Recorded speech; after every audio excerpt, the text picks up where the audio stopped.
The defendant smirked before the judge had even finished reading the charge, and that smirk was the first thing everyone noticed because it did not belong in a room like that.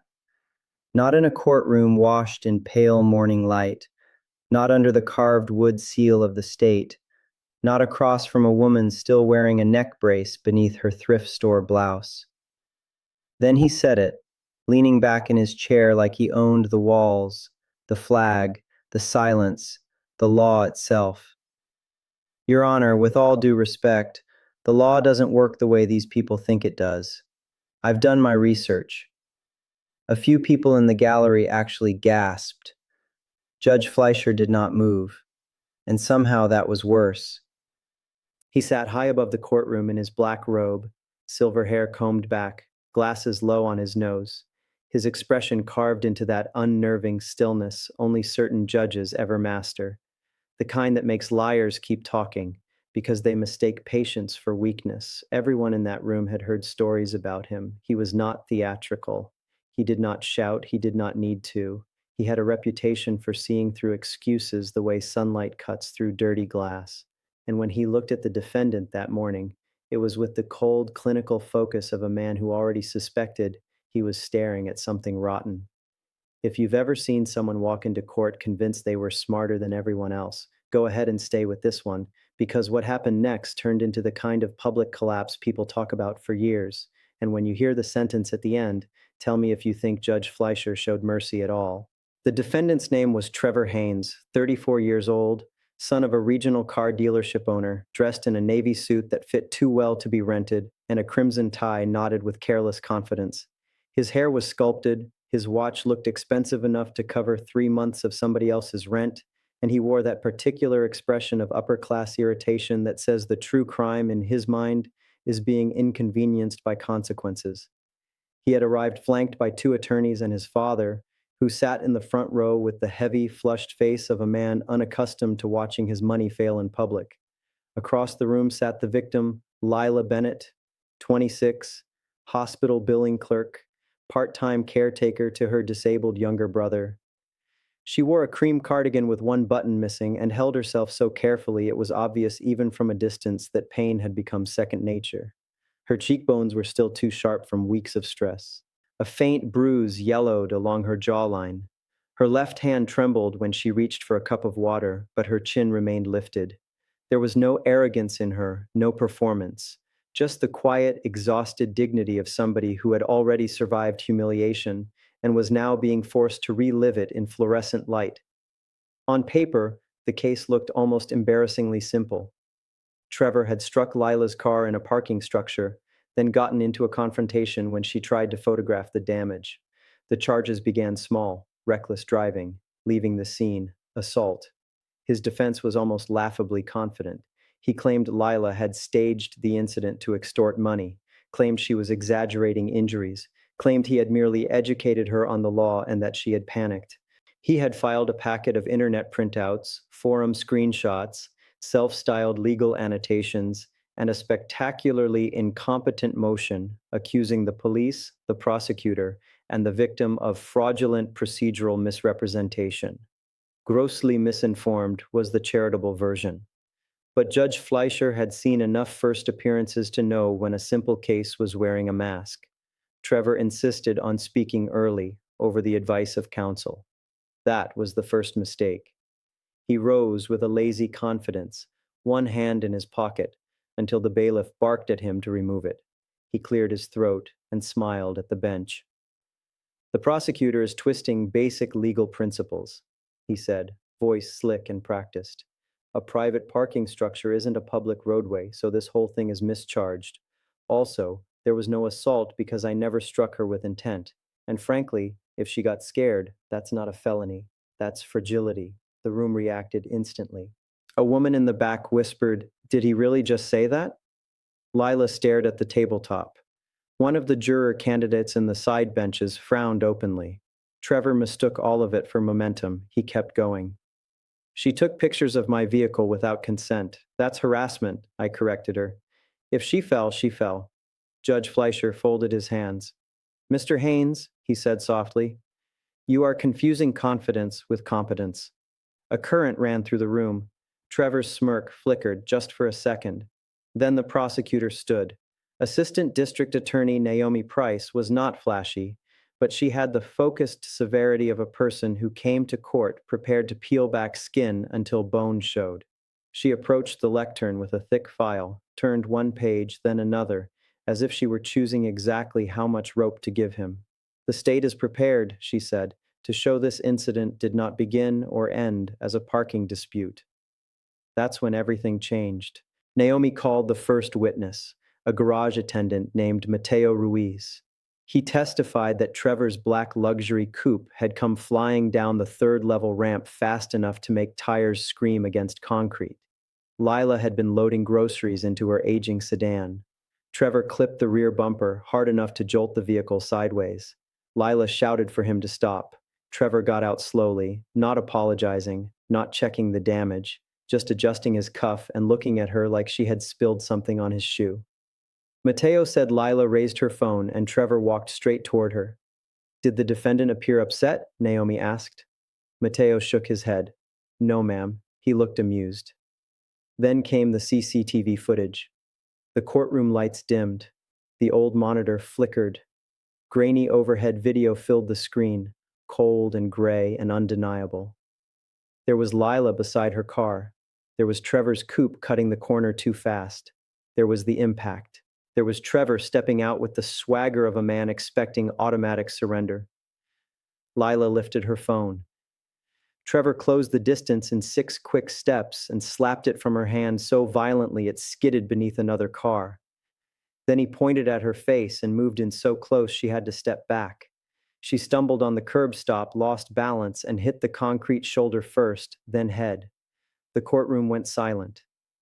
It was not normal silence. It was the kind that feels heavy, like the air itself has learned something awful. Trevor's attorney stood to object, muttering about angles, about context, about incomplete footage. Naomi calmly asked the clerk to zoom in on the timestamp and the lower corner. A second camera angle appeared, then a third. On the third, something emerged that made even Judge Fleischer's eyes narrow. Trevor had not just knocked the phone away. He had crouched, picked it up, looked at the cracked screen, and put it in his own pocket.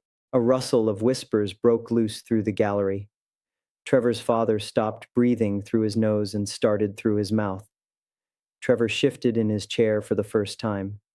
Naomi didn't press yet. She let the discomfort bloom. Then she called Lila. Lila walked to the stand like every step mattered. Her voice was thin at first, but steady. She described working late, picking up discounted groceries, calculating whether she could stretch the week's budget until payday. She described hearing the scrape of metal and turning around to see her bumper folded inward. She described Trevor telling her, before she had even finished saying she needed insurance information, "You should be grateful I'm even still standing here." When she said she wanted to document the damage, he laughed and called her one of those desperate girls who thinks a cracked taillight is a winning lottery ticket. A murmur rolled through the room. Lila swallowed and continued. She said when he slapped the phone away, she bent to look for it, but he stepped closer and said low enough that maybe he thought no one else would hear, "People like you should know when to back off." Then he took her phone. When she told him to give it back, he told her to try earning a better car before playing victim. She only remembered the fall in fragments after that. The concrete, the ringing in her ears, the taste of blood, someone shouting for security. Trevor rolled his eyes during her testimony. Judge Fleischer saw it. So did everybody else. Naomi introduced medical records: concussion, shoulder dislocation, 2 torn ligaments, 3 weeks off work unpaid. Then she introduced phone records showing Trevor had kept Lila's damaged phone for 9 hours before abandoning it behind a gas station 15 miles away. The device had been wiped, not successfully, but deliberately. A forensic technician recovered deleted messages from Trevor to a friend sent 20 minutes after the incident. Another psycho tried the victim routine, took care of it. A second message followed. "These people always fold when you scare them." The courtroom went dead silent. Trevor's smirk vanished. Not all at once. It thinned, then cracked.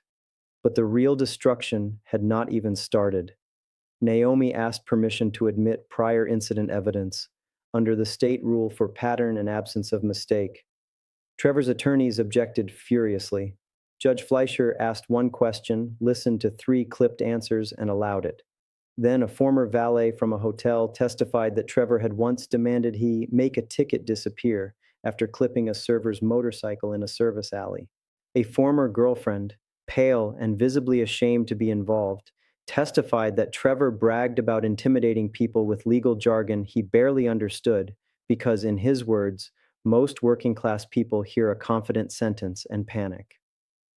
An insurance investigator testified Trevor had been flagged twice before for submitting selective narratives after collisions involving women driving alone. The room shifted from skepticism to disgust. Trevor, cornered now, insisted on taking the stand.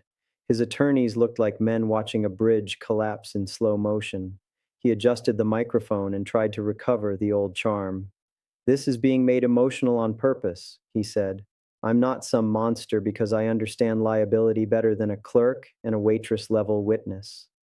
That line changed the energy of the room. Even his own father closed his eyes. Judge Fleischer leaned back.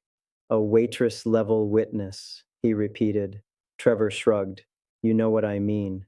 "No," said the judge. I know exactly what you mean." Then Naomi moved in for the kill. She asked Trevor whether he had reviewed criminal statutes online the night before the incident. He said no. She showed his browser history. She asked whether he had ever advised others to delete or seize evidence before police arrived. He said absolutely not. She produced text messages from a group chat called Night Drivers. One message from Trevor read, "If they start filming, take the phone. No footage, no case." Someone in the gallery actually gasped aloud. Trevor began sweating. He tugged at his collar. His answers shortened. His voice lost its polish. When Naomi asked if he still maintained Lila had simply fallen, he snapped, "She's dramatic.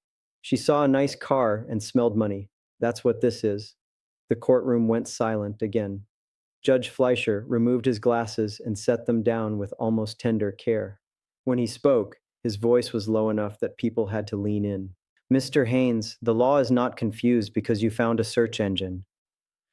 The line hit the room like a blade. Trevor stared at him, mouth slightly open, suddenly looking much younger and much weaker than he had 2 hours earlier. Then came the monologue. Judge Fleischer looked first at Lila, then at Trevor, then out at the courtroom as if addressing not just a defendant, but a whole species of men who mistake cruelty for superiority.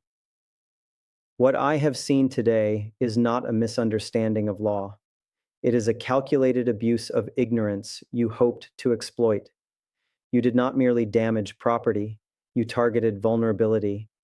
You saw a woman alone, economically strained, physically smaller than you, and you decided the truth could be bullied into silence. When she stood her ground, you escalated. When she got hurt, you erased evidence. When charges came, you hid behind half-digested legal fantasy and arrogance so thick you expected this court to mistake contempt for intelligence. No one moved. No one coughed. Even the fluorescent hum overhead seemed to fade. Judge Fleischer continued, each word precise, devastating. "You are grossly misinformed, yes, but misinformation did not put you here alone. Entitlement did. The belief that better tailoring, louder speech, and borrowed legal phrases make you untouchable. They do not. They make you obvious. The truth is brutally simple. You injured a working woman, stole and tampered with evidence, lied repeatedly, and showed not 1 ounce of remorse. You did not come here seeking justice. You came here expecting immunity." Trevor was crying now, but it was not moving. It was panic, not grief, collapse, not conscience. The sentence came down hard. Conviction on assault, evidence tampering, reckless driving, leaving the scene, and intimidation of a witness, consecutive jail time, not probation, not suspended fantasy, real custody, full restitution for medical bills, lost wages, and property damage, permanent no-contact order, mandatory anger intervention, referral for review of the prior incidents, driver's license suspended. And when Trevor's attorney asked weakly whether the court had considered leniency, Judge Fleischer gave the final answer people would repeat outside that courthouse for months. Leniency, he said, is for the mistaken. Brutality belongs to those who turn being informed into a weapon against the innocent. Trevor sagged where he stood. The bailiff moved in. His father did not look at him. Lila covered her mouth and cried quietly, shoulders trembling, not with fear this time, but with the release that comes when truth finally stops being outspent. In the weeks that followed, the ripples spread wider than anyone expected. The prior complaints were reopened. One former victim came forward after seeing the case on the local news. Lila's co-workers raised money for her recovery, but more than that, she got something money couldn't buy back: sleep, dignity, the knowledge that the room had believed her. She returned to work with her brace off and her head higher. Her younger brother taped a newspaper clipping about the case to their refrigerator. For the first time in months, she stopped jumping at footsteps behind her in parking lots. And Trevor, who had entered the courtroom smirking like law was a game for lesser people, left in cuffs under the dead weight of a sentence that finally taught him what truth feels like when it lands. If you felt that moment, if you believe arrogance deserves exposure and the vulnerable deserve protection, leave your thoughts in the comments like this story. Subscribe for more courtroom justice and share it with someone who still thinks misinformation is power. Because sometimes the most brutal sentence is not the number of years. It's the moment a person realizes the world no longer believes their lie.